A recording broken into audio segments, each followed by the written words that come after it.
Good morning, everyone. I'm here with a whole lot of strawberries. I bought a full flat of them, and I'm gonna make some strawberry jam. And this jam is, it's basically just the berries and the sugar, and you cook it on the stove. When I was younger, my parents used to make me go with them, and we go out in the country and pick wild strawberries.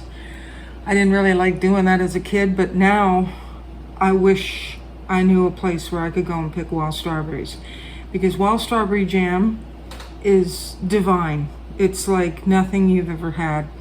The berries, of course, are a lot smaller than these tame berries, but yeah, wild strawberry jam. Like, I have arthritis, so I can't crouch down like to pick them anymore, but if I knew a spot, I'd lay down on the ground and pick them. Like, that's how good they are. I've got these tame berries. I bought them yesterday. I'm noticing some of the berries on the top of each box, I picked a few off, they're overripe, and I have a feeling maybe they got hit by a rain shower or something. I know we've had some rain off and on here lately, so I'm gonna have to get rid of some of them, but it is what it is. So I'm gonna start taking the hulls off, and this is the yucky part of the job, but there's no way around it. So normally I would wash these all up, but I mean, they're pretty clean. I don't really see anything on them. If I did, I'd wash those ones. But where these are like really super ripe, I don't really want to, get a lot of water on them, and I don't know. I just kind of want to get them cooking. So, but they're gonna taste so good as jam. Like I said, my parents used to make us go and pick the wild strawberry jam, or wild strawberries. And now, as I say, when you're a kid, you're like, I don't want to do that. But now I look back on it, and it's kind of fond memories. I remember one time we went and picked, and I remember getting in the back seat of the car, and we were about to go. Of course, it'd been a long day.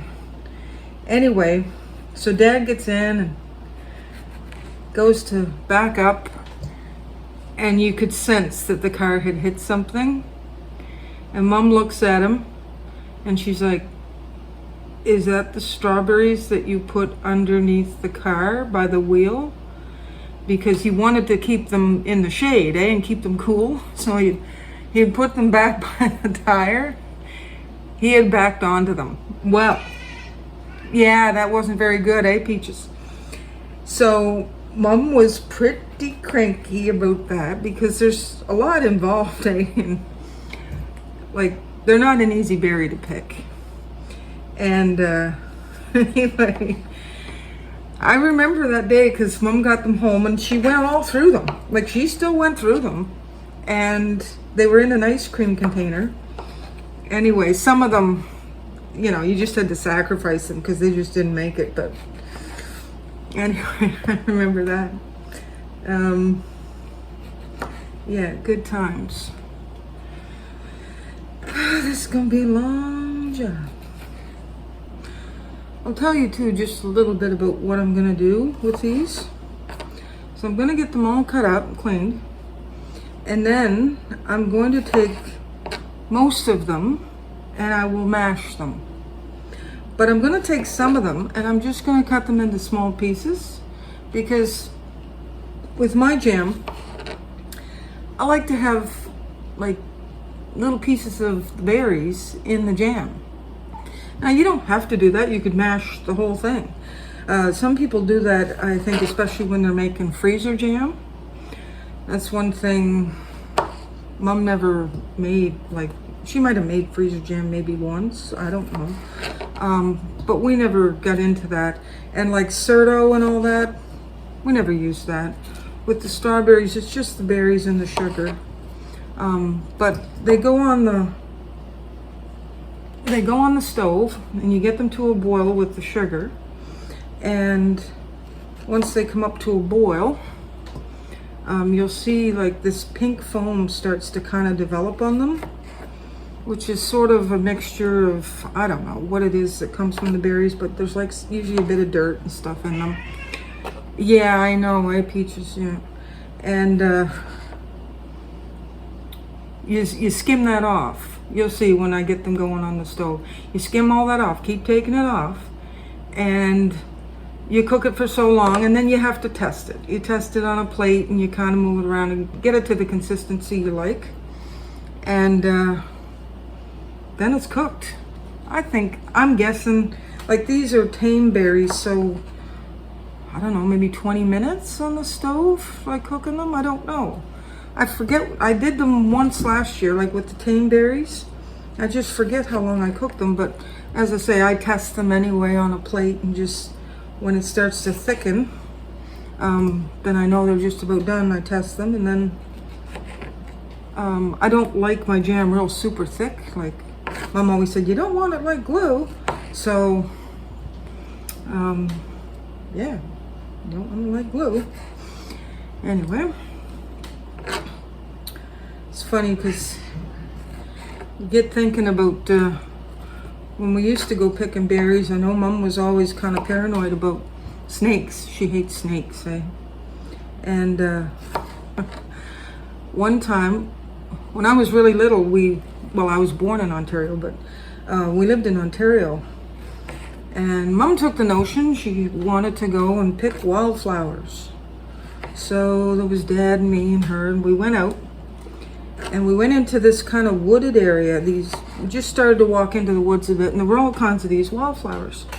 So Mom's picking, and I mean, they had only been there maybe, I don't know, a few minutes. And Dad saw a snake, and he never said anything to Mom. He's just like, maybe we'll go over here. And then there was another snake, and then Mom saw the snake, and then that was the end of the wildflower picking adventure. And I just remember, like, as a little kid, I didn't really know what was going on, but it was like, oh my goodness, let's get to the car. We gotta get out of this friggin' snake hole, and yeah, not the place Mom wanted to be. She is petrified of snakes. My son Robin got a gift of it was a wooden snake, but it was all in pieces, and they were joined, so when you took the snake and you moved it, it actually moved just like a snake, but it was carved out of wood, and it was painted, and it was, you could tell it was wooden, like it was beige. If that came out, Grammy was like, oh, no, get that out of here. I can't take it. And oh, a snake. And I'm thinking, but it's not real. It's made out of wood. I don't care. It moves just like a snake. So it met with an unfortunate accident at the end of its life. And that was that. Anyway, yeah, we didn't go picking wild flowers after that, so. And you know, thinking about wild strawberries and picking those as a kid, when we would go out to pick them, you'd be driving along the country roads, eh? And there'd be stands where kids would have it set up where they'd have like ice cream containers of wild strawberries that they had gone and picked, and they'd be selling them. And so, if you didn't really want to pick them, but you wanted to make some jam or something, well, you could always get them. Now, like, we were up to Campbellton a few times in the summer, over the last, I don't know, 5 or 6 years, something like that. And you didn't see that at all. The kids just don't want to pick them anymore, I guess. But you could make good money. Like if you were willing to pick them and you had a good patch of them. Phew. And then we're up in Campbellton, we went to it was around Canada Day, but there was like this market at the Civic Center, and we went in, and they had a little bottle like that of wild strawberry jam, $10. I'm like, here you go. Like, yeah, I'll pay it because it's so good. But if you ever pick that, just go with the sugar and the berries. Don't get into Certo and all that. That just ruins it. It's an abomination. So, but yeah, you don't see that anymore. And I know, like, I know there's wild strawberries out there. There's probably, especially when you see the fields with the daisies growing in them, you drive by and you think, oh, I know there's strawberries in that field, but they're just, you know, it's probably on somebody's land or something, so you can't just go and start picking, you know. Over in New Brunswick, there's a little more areas where you could be driving and there's nobody around, and I mean, if you saw something, you could pull over and pick. But anyway, these berries are pretty good. There's, as I say, there's some of them that are just, I think they were really ripe when they picked them, and as I say, they must have got hit with maybe a little rain shower or something, because it's the ones on the top that are, you know, some of them are just a little yucky, and you just pick them out. Like, you know, if there's something you don't like the look of, just get rid of it. So,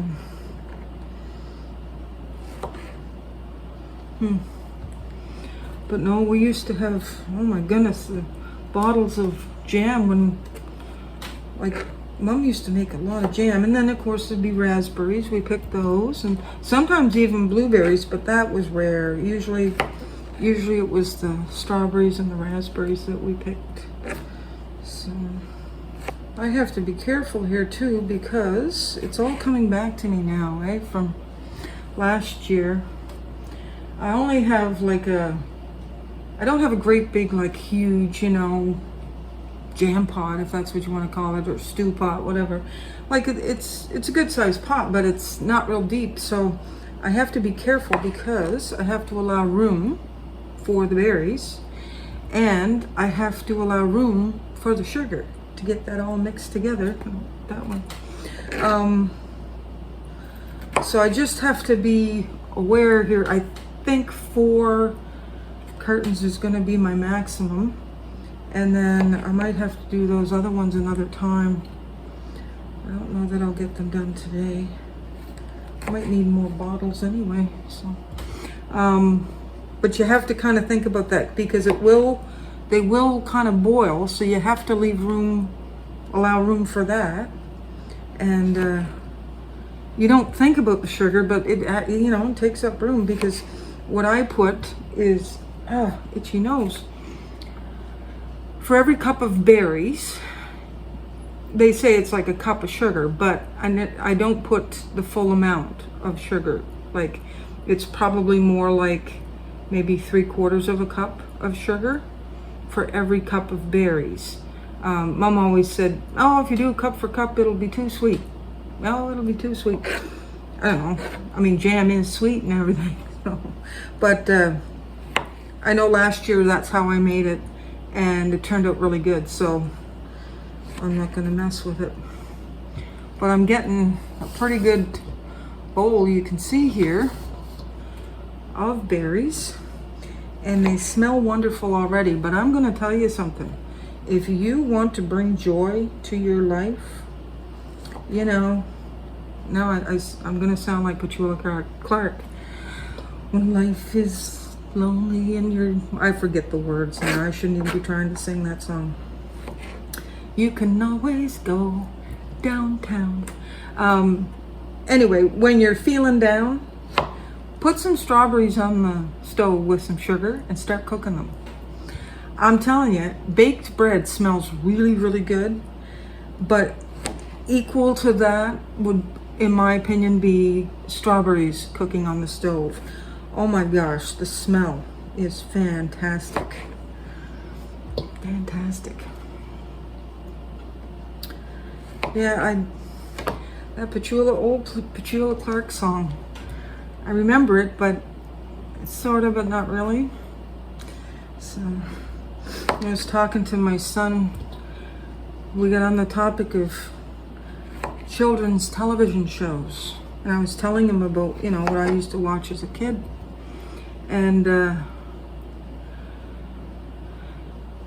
we used to watch Mr. Dress Up, and of course Sesame Street. But in my opinion, the greatest children's television show of all time, is The Friendly Giant. If any of you remember watching The Friendly Giant, it was this man, and of course he was the giant in his castle, and he'd say, like, look way up, and the camera would pan up and you'd see him. And then at the beginning and ending of each show, this was the best part of it, you'd see his hand reach down by this fireplace, and he'd take these little chairs, these little wooden chairs, and he'd say, okay, you're here to visit me today. And he's like, I'm going to set the chairs all up around the fireplace, and there's one here for someone to curl up in. And you'd get so drawn into that. And he'd set it all up, and then they'd do the show. And with him, there was a giraffe named Jerome, and there was a chicken named Rusty. And Rusty, they were like puppets, but Rusty lived in this bag that was hanging on the side of the wall, and he would pop up through the bag. And I loved him. The show was so good. And then at the end, you'd see the giant's hand. He'd say, okay, our time has come to an end today. And his hand would reach down, and he'd put the chairs all back in their place. And even during the show, he'd play the flute, but his song, it's just a wonderful song. It's probably an actual song, maybe from a long time ago, but it would go, because he played on the flute. Da da da da da da da da da da da da da da da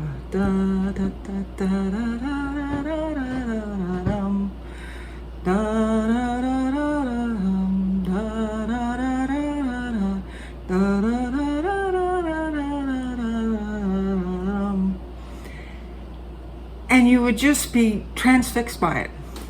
And I think, I'm just saying, you don't need any focus groups or anything. I'll tell you, Canadian Broadcasting Corporation, if any of you are watching and you're responsible for programming or development of programs, it should be revived. The Friendly Giant should be revived, follow the same formula, and I'm telling you, it's golden. Absolute gold. If it was on right now, I'm in my 50s, I would watch it. I love The Friendly Giant. And I liked watching Mr. Dress Up too. He used to get dressed up. He had a tickle trunk, and he'd open that up and he'd get costumes out. And then there was a little puppet named Casey. He was like a little boy, and he had a little dog named Finnegan. Well, that show, in my opinion, was about Finnegan. Now, Finnegan, he talked, but you didn't hear his voice. And he would talk to Casey. So Casey'd be like, oh, Finnegan, what costume would you like to wear today? And then the dog, he had long floppy ears, and he'd move his head, and he'd be like, but he didn't have a voice, but he'd be talking to Casey. And as a kid, you're just taken in by that. There's something, I don't know if it appeals to your imagination but that show was all about Finnegan, in my opinion. It was a good show. It was on many, many years. And of course, Sesame Street was always very popular. There's certain things about Sesame Street, even I think back and I think, that was golden too. There was this guy who used to walk around, he'd go to different places, and he'd have a paint bucket, and he'd have, like a paint thing, and he'd have a stencil with a letter or a number. Maybe it's the number 12. So he'd have a stencil that would make the 12. And he'd go around and he'd paint this. My cat is having a little coughing fit there. He'd paint the 12 on something. And he always seemed to be sort of like trying to, I don't know, do it so that people wouldn't see him or something. But I used to love watching him just paint that number. Like, it was great. So, poor Twinkle. Probably about another week I gotta take her into the vet. I think she might have asthma. And I'm imagining what that's going to cost me for either a puffer, or I think they can give them pills. I was doing some reading about it, but I'm pretty sure that's what she's got. Wouldn't surprise me. I guess some cats get that. So, okay, how are we doing here? Anyway, so yes, the Friendly Giant, greatest of all time. So what I'm gonna do now, I've got all these whole berries. I'm gonna kind of cut them up into pieces and that. Make it easier to mash them. And as I say, some of them I'm gonna keep as pieces, and I'll put them in, like once I measure them out and get them in the pot, then I'll just dump them in, and they'll stay kind of in pieces. And I just think it makes a better jam. So, and I'm just gonna kind of cut them like that. That's quartering them. So.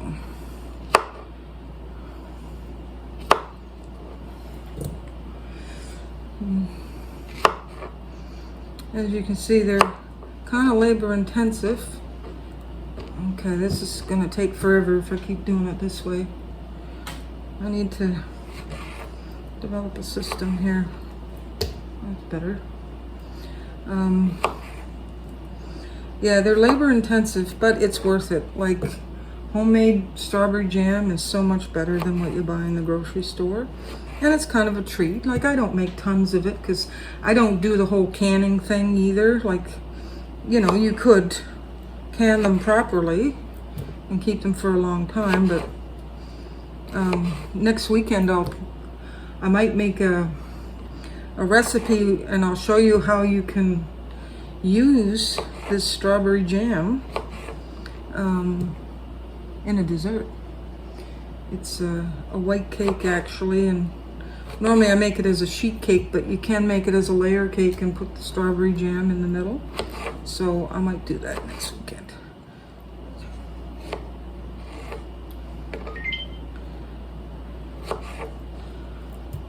Okay, so what I want to do now is I'm going to measure these out and get them into the pot. So I just have to say, it's a little tricky here. Okay, so these are the ones that are going to stay just cut up. And I want to see how many berries I have right now. So that's 1 cup. And then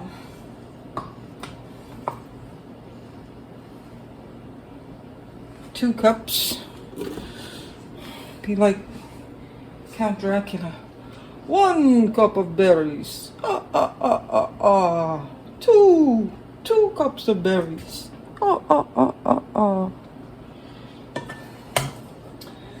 Okay, and then so I got 3.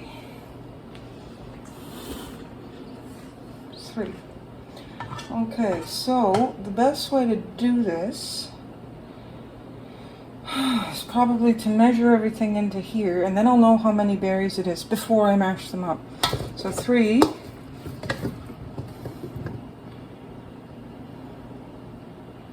Oh yeah, I was thinking, wait a minute, didn't I cut these up? But no, these ones, I'm just going to mash them. So 3. Shake some out because I still got some left over in the bowl. So 3, 4, 5,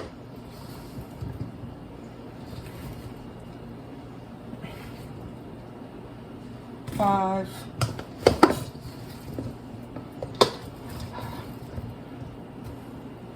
6,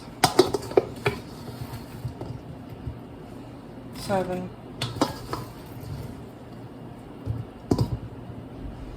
8,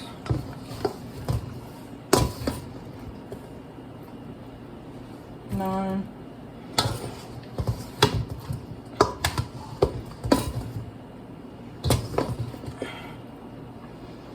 10. So what have I got? I probably have about 11. Close enough. So 11. All right. So you're going to be a whole lot easier to mash in here.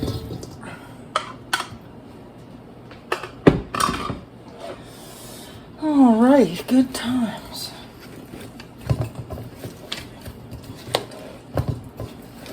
Oh, they mash up pretty good, but see, they're really ripe, so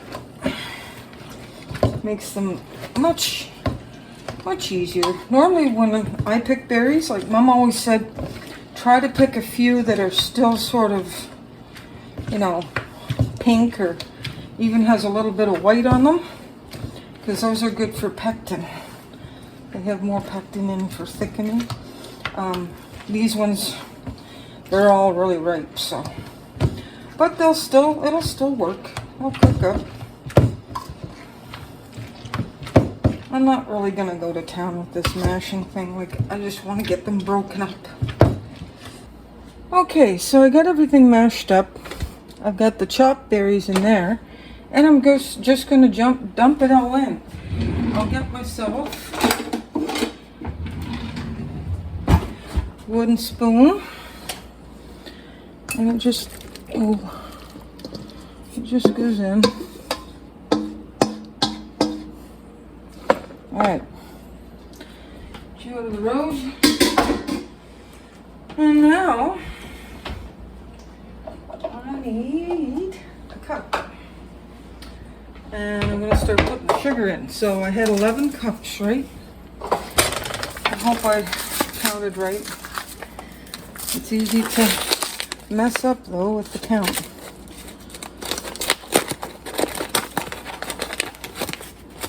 Okay. So, 1, and I'm not going to put a full cup, remember? Like, I'm just going to take 1,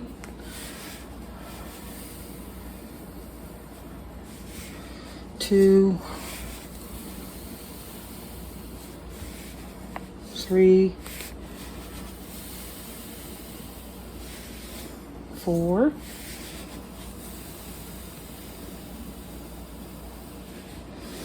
5, 6, 7, 8, 9, 10,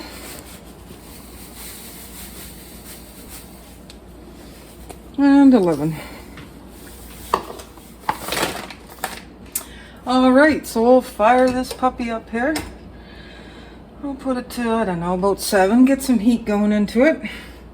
And then once it gets going, I might turn it down a bit probably. And so I'm just gonna start mixing it. You can see how you have to leave the room, for the sugar. You wouldn't really think it takes up that much room, but it does.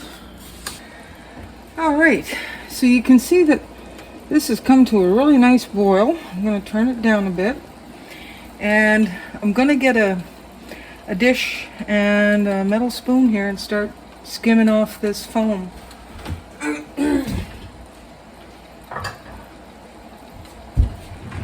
Skimming off the foam.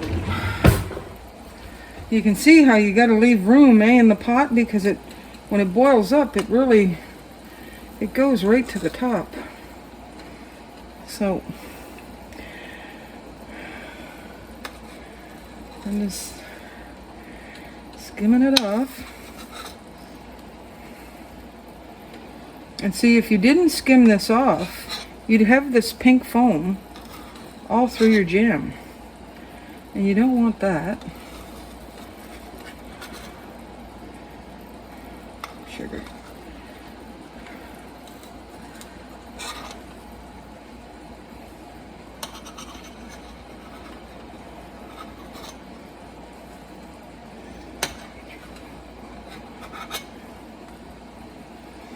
I don't know where this stuff all comes from. It's obviously something in the berries. Because anytime you cook berries and make it into jam, you usually get this pink foam.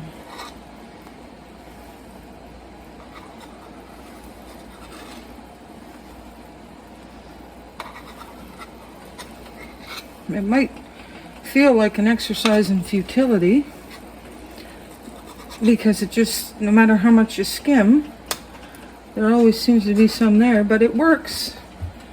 You will eventually get it all.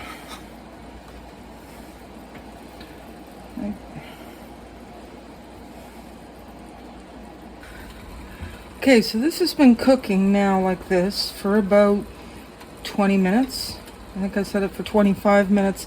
I'm not sure how long it'll take, but I have a plate now, and I'm gonna try a little bit of it just to see what its texture is like. I think it's still a little too thin though. So I just kind of move it around on the plate. What you're trying to do is get it sort of cooled. I probably shouldn't be standing here right over the top of this, but no, it's gonna need a little bit longer. Like and it can be whatever texture you want it to be, but I wouldn't have it real thin. I mean, it's not gonna be like jam if you do that. Anyway, we're getting there. I wanted to show you this. This is how much foam. You can see how deep this bowl is. That's how much foam I've taken off of it. Looks like there's a little more around the edges here. And you just kind of keep scraping it as much as you can. You know, you're not going to get it like perfect, like not a bit of pink or anything. There'll always be a little bit, but you get most of it anyway. You just keep scraping. Alright. Yeah, we're getting there. So 25 minutes is going to take about another 3 minutes to get to. And I think I'm going to give it 30 minutes. And then I have a feeling it'll be done. And then we can test it again. Okay, so you can see, well, hopefully you can see, see how it's kind of thickened? Like it's more like a syrup now. I think it's done. I don't really like my jam real super thick, but let's see. See? So it's been about, it's probably been boiling about somewhere between 30 and 35 minutes. So you can kind of judge it that way if you're making jam. I have to skim off the remaining. There's still a little bit of the pink foam that has come up. So I'm going to skim it off. I'll turn off the stove. And once I get this, I'm going to put it over on a cool burner. And you leave it there for about maybe 10 minutes. And you let it cool a little bit before you bottle it. Because if you bottled it right away, the berries are going to separate from the juice. And you're going to have a bottle of jam that's going to be like, I forget how it works, if it's juice on the bottom and berries on the top, or the other way around. I think it is. I think the berries float or something. Anyway, you don't want that. So you have to let it cool a little bit before you bottle it. Like I said, this skimming of the foam really feels like an exercise in futility because it's never ending. Anyway, that's good enough.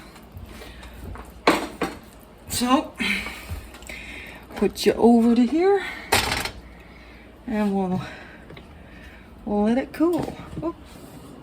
All right, so we're ready to start bottling this up. Something Mom always did, she put a spoon in the jar. I think because it's really hot. I don't know if it's really necessary, but it's something I do. Mom always did it, so you just start scooping it. And you want to make sure that you don't get it on you. Already I made a big mess on the spoon. That didn't work out so good, now did it? No. Doo-doo. Okay. Yeah. I gotta improve my technique, I think. I do. Okay, let's try the spoon this way. Yeah, that makes more sense, Jennifer. Okay. So.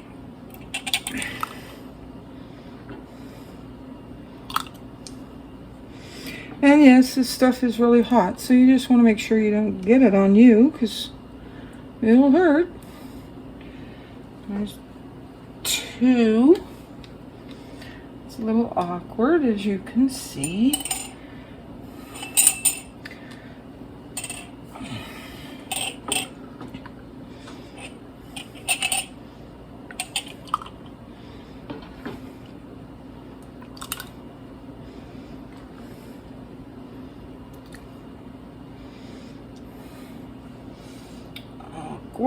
Awkward.